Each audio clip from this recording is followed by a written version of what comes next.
Hello friends, মোম and rota লেপে সবাইকে ওয়েলকাম।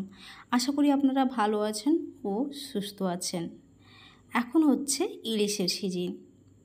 বৃষ্টিটা কম হচ্ছে, তবু এখন কিন্তু বাজারে ইলিশ এসে গেছে।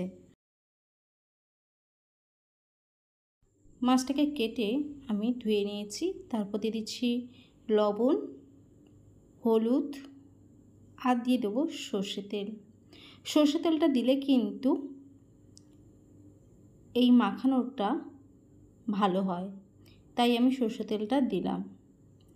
এইবার আমি সব মাছগুলোর মধ্যে নুন, হলুদ আর তেলটা ভালো করে কিন্তু মেখে নেব।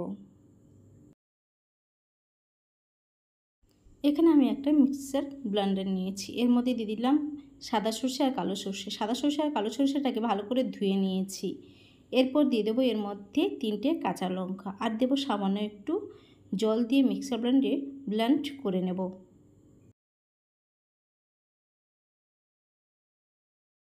কড়া গরম হয়ে গেছে। এর মধ্যে দিয়ে দিয়েছি কালো জিরে আর দিচ্ছি 4-5টা কাঁচা লঙ্কা চিড়ে।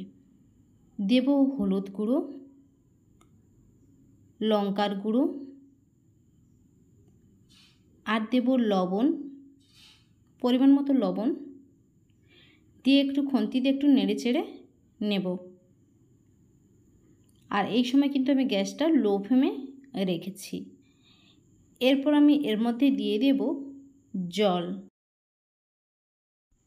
জল দেওয়ার পর একটু খুন্তি দিয়ে চারদিকটা একটু নেড়ে চেড়ে দিয়ে আমি ঢাকনা দিয়ে দেবো। ঢাকনা দিয়ে এটাকে ফুটিয়ে নেব আমি 3 মিনিটের মতো। 3 মিনিট পর ফিরে এলাম। এখন দিয়ে দেব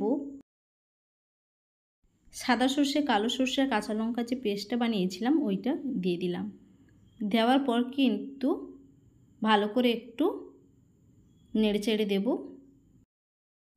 এইবার আমি ঢাকনা দিয়ে দেবো। ঢাকনা দিয়ে আমি 3 মিনিট পর ফিরে আসছি। অনেকে বলেন যে সর্ষে ইলিশ রান্না করতে গেলে বেশি ফোটালে তখন নাকি সর্ষে তেতো লাগে। তো আমি বলবো আমি যেভাবে বানাচ্ছি এইভাবে বানাবেন, দেখবেন একদমই কিন্তু তেতো লাগবে না। এইবার আমি দিয়ে দেব নুন, হলুদ, তেল দিয়ে মেখে রাখা মাছটা ভাজলে কিন্তু এই সর্ষে ইলিশ এইভাবে রান্না করলে তার স্বাদ কিন্তু একদম দ্বিগুণ হয়ে যায়। তো এইবার আমি ঢাকনা দিয়ে দেবো। ঢাকনা দিয়ে আমি 4 মিনিট পর ফিরে আসছি। 4 মিনিট পর ফিরে এলাম। এবার একটু খুন্তি দিয়ে আমি একটু নেড়ে দিচ্ছি আর আমি একটু ঝোলটা এইভাবে রাখবো। এরপর আমি এর উপর দিয়ে দেব 2-3টে কাঁচা লঙ্কা চিড়ে। এবার আমি একটা পাত্রের মধ্যে ঢেলে নেব। আমার রেডি হয়ে গেছে সর্ষে ইলিশ। আমার এই রেসিপিটা যদি আপনাদের ভালো লেগে থাকে লাইক, কমেন্ট, শেয়ার করবেন আর এইভাবে সব সময় আমাকে সাপোর্ট করবেন। তো আজ আসি, আবার অন্য কোনো দিন নতুন কোনো ভিডিও নিয়ে হাজির হয়ে যাব। সবাই ততক্ষণ ভালো থাকবেন, সুস্থ থাকবেন। Bye bye.